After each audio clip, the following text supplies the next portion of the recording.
Good morning, everyone. Guys, I want to give some lessons from Ukraine to the UK government in this video. So, what I want to do is I just want to highlight what happened in Ukraine and why that whole, hang on, and why the whole Ukraine conflict started back in 2013, I guess, or 2014, whichever brackets you're using. And then I want to bring that to how there are measures now being put in place by the UK government that are forcing things to happen that happened in Ukraine. So let's just recap then in Ukraine. So back in 2013, that was the start, I think November 2013, that was the start of the Maidan revolution. Now, I'm going to really shorten this down, guys, and give you guys a really, really shortened version. Basically, the then president, Viktor Yanukovych, he was in charge. He was a puppet of Putin. He was people argue that he was put in place by Vladimir Putin. Now, everybody can argue with that. I don't want to get into that argument. What I will say is that the Ukrainian government had passed, the Ukrainian parliament had passed a law not forcing, but with big greater ties to the European Union. Now, for those of us who sit and look at this with Western eyes, this was a chance for the Ukrainian people, and I mean the young people now. If you at the time, if you were aged like if you just left university, or you were just going to university, you've just left high school, and you're at that age where you're looking at the world, and they were looking at Ukraine and thinking, okay, we can either be closer to Europe, and then they were looking at places like Poland, who had the average salary in Poland was 3 times more than it was in Ukraine. If they're looking at places like Czechoslovakia, whose economy has grown and grown, and they have really good life, I'm saying Czechoslovakia because Czechoslovakia obviously is a post-Soviet state. Now, the Ukrainians were looking at these European places and thinking, you know what, these people have a better quality of life because they have less, they have moved away from the Soviet Union, Russia. They have moved away from this Russian oligarchy. And then Viktor Yanukovych, after all this was, this was signed, this was ready to go, this new legislation that would it would give more trade, it would have more, basically it would have, the Ukrainians would be able to trade more with the Europeans. And this was already done in Parliament. And then at the last minute, Viktor Yanukovych, he didn't sign the document to give it, the ratification that he needed in the Ukrainian government. He signed a different piece of legislation that actually pushed them close towards Russia. Now, this is the start of it. And the reason I'm saying this is because these things happen when you have and the Maidan protest was the biggest protest in Europe, I think, since I don't know, guys. It was a huge protest. But what I'm saying is the amount of people that came out onto the street and they wanted a revolution, they pushed for that revolution because they didn't want they were sick of having their voice muffled. They were sick of feeling helpless, and they were just, they just wanted something else. Now, the lessons we can learn from that in the United Kingdom is that when you muffle people's opinions and when you just discard what people are telling you, these things are inevitable. Now, the sentencing that's happened over the last couple of days. Now, I'll give you 2 aspects of it. The 2 directions I'm going to flow into. So the first one is people are getting sent to jail now for Facebook posts. Guys, not even I can't even put words on this. And yeah, I know these Facebook posts were bad and they were saying some terrible things, but come on, they were Facebook posts. And I know we should all act in a responsible manner. Which brings me on to the other aspect.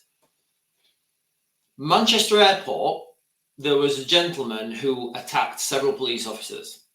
He broke one young lady's nose. He's on bail, he's out there. He's not being arrested yet. I'm sure the police are, thinking whether they're going to arrest him or not. And I'm sure there's some legal framework behind it. But the police has to be, when the first police officers, you know, started the police, one of the things, I'm not, guys, I'm not ex-police, but any ex-police officer will tell you this, you know, the police has to be seen to be upholding the law, and that upholding the law, everyone has to see that. So when we're here and we're watching the news and we're watching things and we're watching these ridiculous barristers or judges, whoever they are, so judges, you know, we're watching them saying, your crime was so terrible, you had to go directly to jail. When we're seeing this, we're thinking, oh, okay, that's how we roll now. Okay. And when we're seeing that, there was a guy who attacked a police officer in these riots, and his feet have not touched the ground. I think he's got 3 years in jail.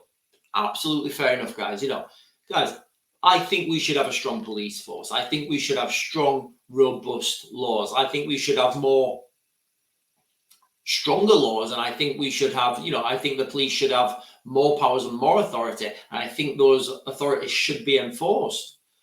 But when we're seeing one person hit a police officer, get sent straight to jail, and they get 3 years, and then we're seeing another person attack 3 police officers and not even get arrested, people are starting to question what this means. And everybody's putting out this 2-tier policing, and it's very hard.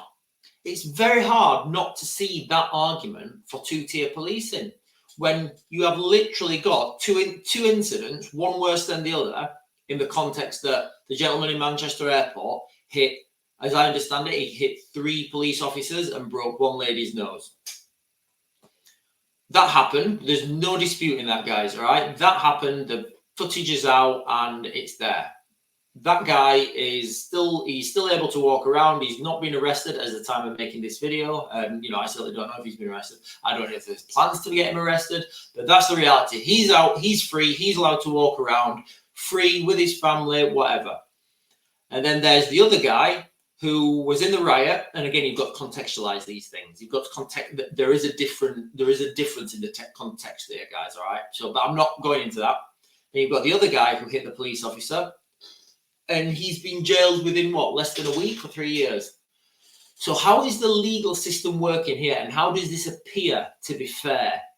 Now, guys, you know, I'm not one to question the legal system in the United Kingdom. I'm just pointing out these things that, you know, from the layman, that this looks like there's double standards. And what we've learned from all over the world, guys, and there's no exception to this.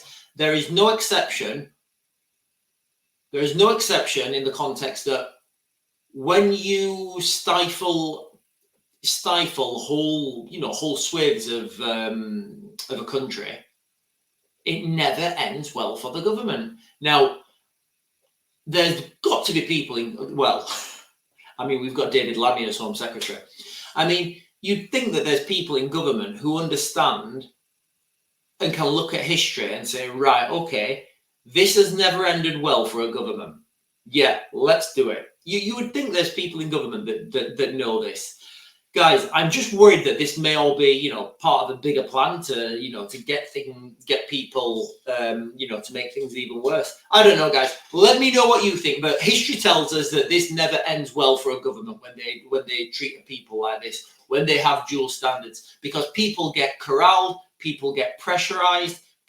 I guess people get radicalized, and I've told you what the next step will be, and that is the reality, guys. All right, that's the reality we're moving in. I don't see a way out. I don't see anything the government are doing. You know, we're still seeing these mass amounts of boats come every day. Keir Starmer says he's going to smash the gangs, and all he's done is put people in prison for Facebook posts. I don't know, guys. Maybe he's going to put maybe if the gangs start putting naughty words on Facebook, he'll go and arrest them. I don't know, guys.